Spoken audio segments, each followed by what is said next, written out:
How many shoeies do you think you've done in your lifetime? Man, how many times have priests been to church?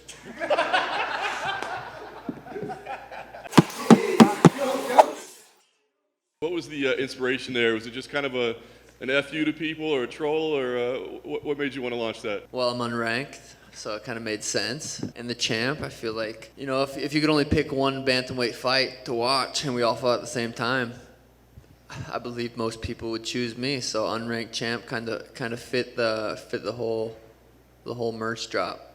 Nice. Your statement about not fighting the higher ranked people until you're paid more, it's honestly very logical. It makes a lot of sense. So I'm curious, what's the biggest reaction that you've gotten to that? Is it? Yeah, I do remember saying that. I feel like that was quite a bit of fights ago that I wanted to make more when I fought. But I've also called out Cody Garbrandt, Pedro Munoz, Dominick Cruz. I've called out the ranked guys. So it's not necessarily I want to get paid more to fight the ranked guys. At this point, it's just like, I've called them out. I haven't got those fights. I don't pick my fights. Clearly, I would if I picked my fights, I would be fighting one of those guys. They offered me Paiva, who was ranked 15. I didn't know that at the time until after I accepted it, and they said, oh, he's ranked, and then a couple days later he wasn't. So I think the idea that I just pick my fights is a little bit, it's not exactly true. They offered me Paiva. I said yes. It's like, does that mean I pick my fights? I don't know. I didn't say, hey, I want to fight Paiva. So the whole I pick my fights and I'm not going to fight someone tough until I get paid is not necessarily true. I think Paiva's dangerous. He's very tough. We saw it in the last fight. My buddy Kyler, really, he beat him up, and Paiva somehow won that fight. So in my eyes, he's coming off a loss, really. I thought my buddy beat him. He's a dangerous opponent to show that much heart. Kyler was hitting with some hard shots, and he stayed up. I just went through a fight like that with Chris.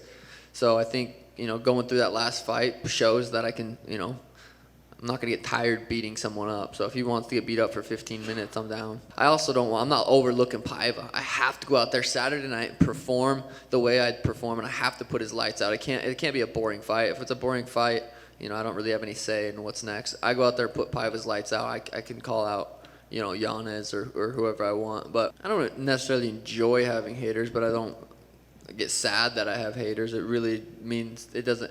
They're going to watch the fight 100%. Someone's not going to be watching the fights, then I come on the TV. They're like, nope, I'm not going to watch. That's not going to happen. They're going to watch. They're going to make sure they watch. They're going to call off work so they can watch. So I'm not really worried about the haters.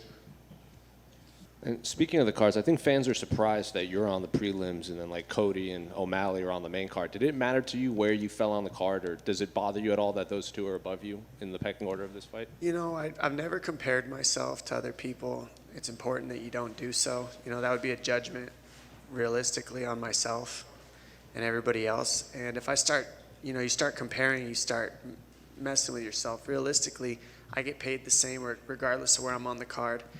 And so I'm getting good money to do less promotion and less headaches, and I get done earlier. And so I think I'm winning. And realistically, I'm getting more views. I'm going to get the undercard promotion plus the main card promotion. I don't think a lot of people know that. It's important for me to explain that to the fans in the world, that this is a very good slot that I'm in. To me, this slot and the slot after are the best slots on the fight card. But egotistically, you want to say, I'm ahead of you. That's all ego. It really does not matter to me.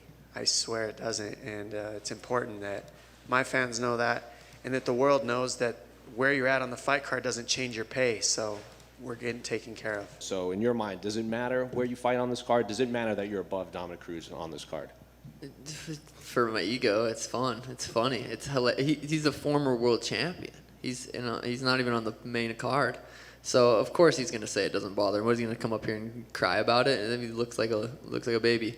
But to be honest, I wouldn't really care if I was on the prelims either. Fighting earlier sounds good to me. I don't get paid anymore. I'm not trying to sell this fight. I don't get pay-per-view points. I do believe him a little bit when he says it doesn't bother him, but come on. It's got to bother him a little bit. Him and Pedro are both ranked in top 10. They're on they're not even the main event of the prelims. It's got to sting a little bit. And I'm in a good position. Name another millionaire that's outside the top 15. I don't think you can. It's not necessarily just from fighting. Just the UFC has given me a huge platform to be able to get big sponsors and stuff like that. So, if you would have told me 4 years ago you're going to be a millionaire and not fight, not even be top 15, I'd be like, all right. I mean, I'm happy with where I'm at. I think Aljo's still definitely, champ worthy in the bantamweight division, but I don't see him beating Peter again. He's going to have to change his game plan. He can't come out there like a spaz and, gas out as fast as he did. Fighting's all about styles. Stylistically, I think I give him a big problem. He's a really good boxer, really good wrestler. He's, I think he's up there with Kamaru with pound for pound when I watch him fight. So I think just the styles, I think I give him trouble. I think that's a massive fight, a main event pay-per-view someday. What's your opinion on Jose Aldo? Do you think he will challenge for the bantamweight title again, or is this kind of his last hurrah? He's a living legend, and anytime just watching him walk out is really cool to see. He's one of the best in the world for sure. Definitely up there in the bantamweights. That's a fight that I think would be a massive fight. The Sugar Show versus Jose Aldo. I think that would be a crazy fight, and that would be probably the one fight that I would be standing across the cage like, what? That's crazy. So we'll see how his fights plays out. He probably will get the next title shot. Do you have any comments on what happened on Thanksgiving? No comments on what really went down. It's I haven't been charged of any crime yet. They had probable cause, and I instead of doing a breathalyzer, I chose to do the blood. So I'm waiting on the results to get back in on that, and then we'll go from there. Has this been a tough camp for you? No, it was just one, I think. Just decided to kick back and relax with my girlfriend. Had a few drinks. And then there's that happened, and then cops got involved, and then. I did have my weapon on me. My weapon is it's legal. It's licensed in my name. They made it look like I had like a MAC-10 in my lap, driving around drunk or something. It's not as serious as they make it out to be. It's not like I was like drunk off my ass, hungover. Just running the streets. It was a one-time thing. But I'm the dumbass that did that, so I just got to deal with it. Might be fighting in the Apex. I'm not gonna lie. Fighting in the Apex is boring as fuck. I do not want to fight in the Apex no more. And this time I get to fight in the T-Mobile Arena, and I'm excited about it. What would you say is the most challenging part of Ponzinibbio's game? His jab. He has a really good jab, and he does a good job at being aggressive while not being aggressive. Yeah, fighting Wonderboy was probably the hardest thing I ever had to do. Not being able to set my feet and throw a strike or anything, but Yeah, we're back, baby. We're back. Just pumped, man. Pumped to get it on. You can have a fight at the pub and no one watch it, you know what I mean? But you have a fight in front of a crowd and you got the big audience, it's a buzz. So yeah, I love it. It's one of the biggest reasons I do it. I can't imagine you ever had a fight in a pub, right? You're just saying hypothetically. Hypothetically, yeah, for sure. I think it'd be good. Definitely one to watch, and one of us are going to take each other's head off. You know the deal. So same old from me. How many shiwis do you think you've done in your lifetime? I don't know how many times a priest been to church. Be up there with one of them. Not too sure. Few. The trick is I don't use my shoe. I never use my shoe. I'm not that silly. But yeah, it's usually someone else's shoe. So. I don't really know. I've never done one out of my own. What did you think when you saw him become champion? I mean, were you almost happy for him in a way? For sure, man. I've been watching that guy a long time. We've both been in the same waters, 45, 55 for the last decade in the UFC. There's a list of guys that when they won the belt was really special to me, and he's on that list. Bisping's on that list. Robbie Lawler's on that list. Underdogs, the guys who were counted out a couple times and made it happen. And I'm trying to add my name to that list. That's the goal here this weekend. He's as dangerous as any of the other top guys I've fought, just in different areas. His submission game, numbers don't lie. He's one of the most dangerous, most dangerous ever to hit the canvas in the UFC. I do believe one day I'm going to fight at 170 pounds in the UFC. I'm not sure if I'm going to make a title run, a career run, but I'm 32. I'll be 33 next month. I still feel good. I'm injury-free. I feel healthy, so I can continue to do this as long as my body allows me, and I feel good. But the goal is just to put that world champion next to my name. Charles Oliveira, quote, breaks, but that was, 4 years ago when he broke against Paul Felder. Do you still view him as that same fighter? Is that always going to be there, or is that just so long in the past you can't even take that into consideration? I mean, if it's in there, we'll find out. We'll see. He showed grit in his last fight against Chandler. He got hurt, almost got finished, came back and knocked the guy out. So if that's, your last fight is the one I go off of, and he showed championship grit. But what's your favorite pie, man? Damn, I like pecan pie, man. I really do. I'm curious what you think about Dustin as an opponent. We know about like his heart, his will, but when you really break down the skills, where do you think he compares to?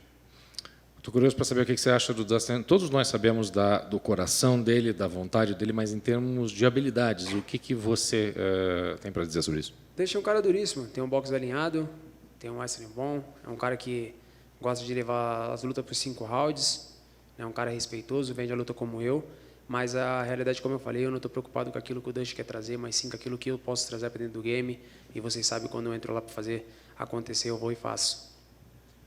He's a tough fighter.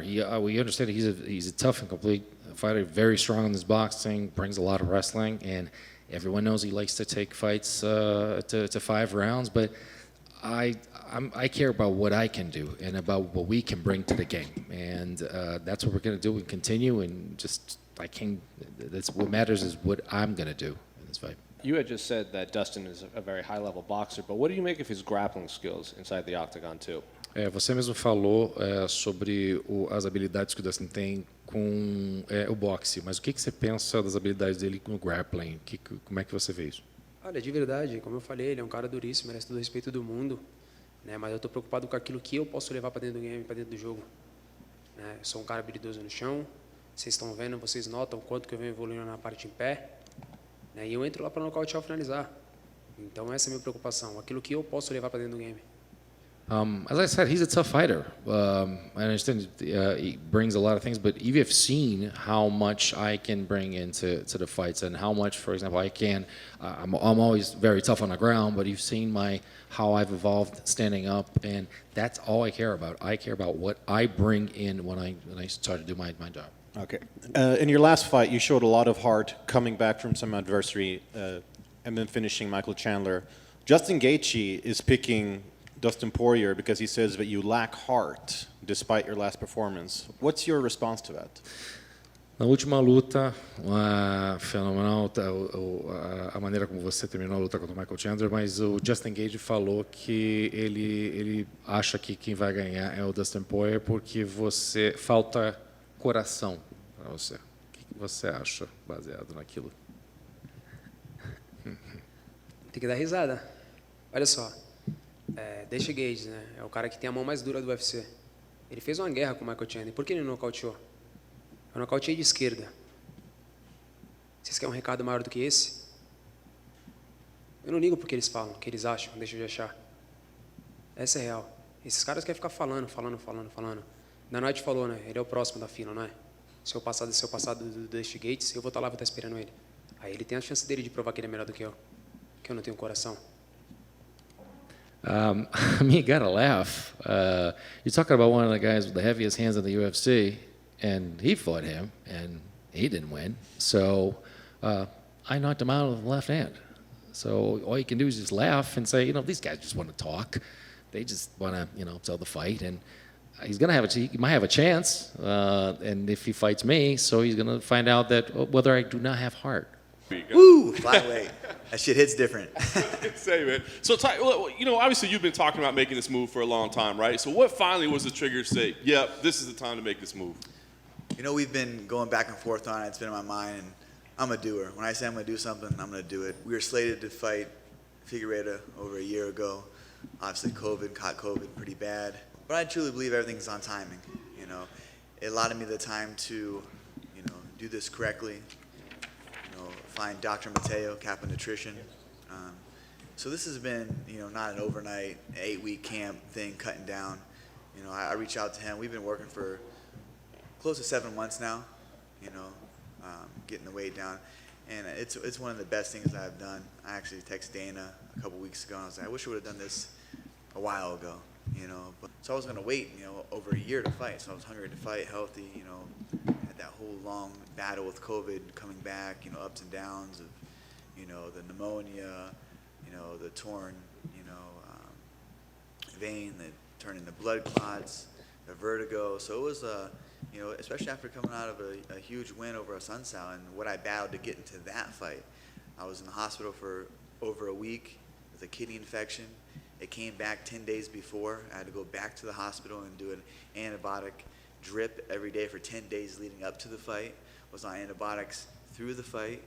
So just to get to that fight and, you know, have that performance, get a big knockout, just was, you know, motivated and inspired to get back in there. And I went back in the gym Monday and worked hard. And then obviously, you know, there's things out of your control. I couldn't control getting COVID, contacting COVID, and what it did to my body. I literally thought that, you know, I had COVID. Well, I didn't know I had COVID, but I was in fight camp training. I'm like, well, this is how I'm going to feel, you know.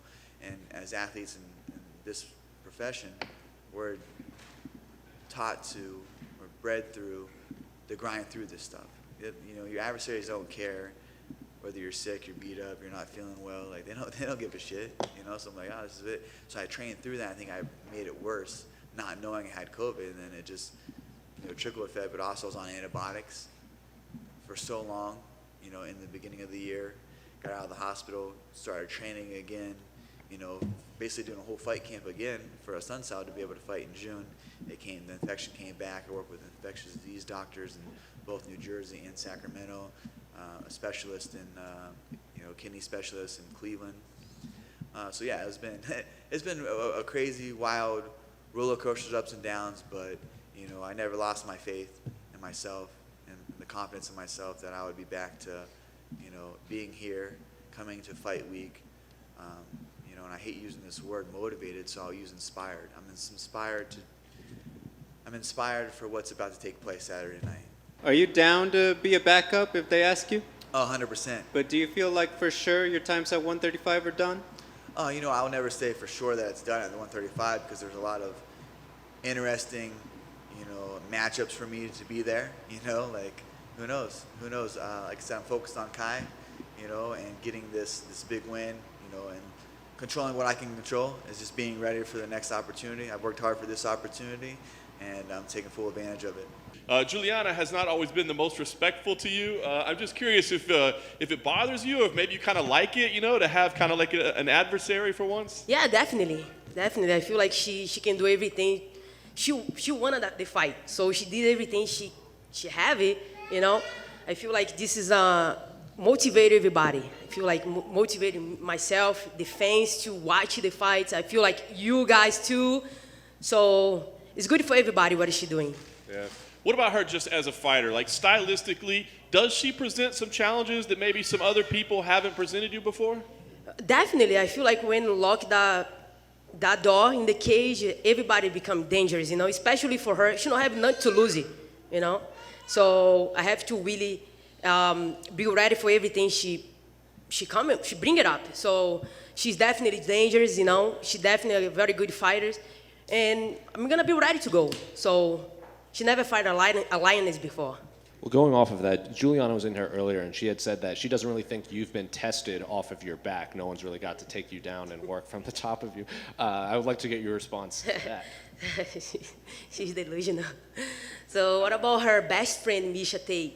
What about Sarah McMahon? You know, Sarah McMahon almost beat her. Sarah McMahon gave up in the fight. If she didn't give up, she would beat Juliana, you know? But I beat Sarah McMahon years ago, you know what I mean? So I feel like she can talk or whatever she wants, you know? I feel like she have to do that to be able to, like, bring all the attention. But, like, I'm going to tell her she can have all the attention she wants. All of her. Because Saturday my night, baby. December is my month. So nobody's going to take this belt from me. Yeah, I mean, Aldo has always been somebody that we've been fighting alongside each other since day one. I remember he was on my same fight card when I fought Charlie Valencia back in WEC something. I don't even remember what number that was, but he's just a champion still, you know? He always will be. And I didn't watch the fight because I'll watch it, but right now it's time to just stay focused. The key for me is keep the heart rate down right now. Keep the heart rate down, stay focused, and then when it's time for the heart rate to go up, then I'll use it. I want to congratulate you on the National Wrestling Hall of Fame, right? You just got inducted into that. What was that experience like for you? Thank you for that, first of all. It was really cool. I wouldn't say that, you know, people go, well, geez, man, he wasn't like an Olympian or the best wrestler in the world, so what would he get that for? Well, you know, it was for, they called it the Outstanding American category, and that was for using wrestling as a platform to create success for not just myself and for my people, but also for wrestling. I'm a huge advocate for wrestling, of what it brings to the table, that, you know, more than any other sport, you have to sacrifice food, water, and your body. And that's a different thing. That makes it officially not a game. When you play basketball, when you play football, you're hydrated the whole time, you're fed the whole time, and you're playing a game. When you're wrestling and you're in high school and you're not having Christmas or Thanksgiving, and you're sacrifice isn't the word, because that's you're choosing to be in that space and give those things up. That takes a different mentality and a different clear intention. And when you learn that in junior high, high school, you're not just playing a sport, you're learning life. That's what life is. Life is not having everything. Not everything's not going to be comfortable. You don't always get to get your bills paid for you, like things are happening these days. Like in the early days in America, you know, you work your way from the bottom to the top. And wrestling teaches that. There's no shortcuts. And so I'm an advocate for that, and for the community of Arizona. You know, I've given a lot to the community out there, and they chose me for those reasons, not just my wrestling ability. What's the experience like for you when you listen to DC and the guys actually commentate your fight? Like knowing them personally and knowing, you know, how the sausage is made, so to speak. Well, Anik, to me, I watch Anik do so much homework leading up to a fight. Like, people have no idea how much homework he has to do to be prepared for that. And the most kudos for me really goes to him. He leads us in the broadcast with how he talks. When it comes to DC, you know, I usually mute it. I love DC, he's my friend, but to me, from my experience, he doesn't do the homework. He wants to get in and out, get the job done, make his money. And I think he cares about us, but it's just different. He doesn't do the preparation from my experience. He might now. I'm hoping he watches some film this time on me so that he knows what I'm doing and why I'm doing it. But I'm not gonna hold my breath on that, that's for sure.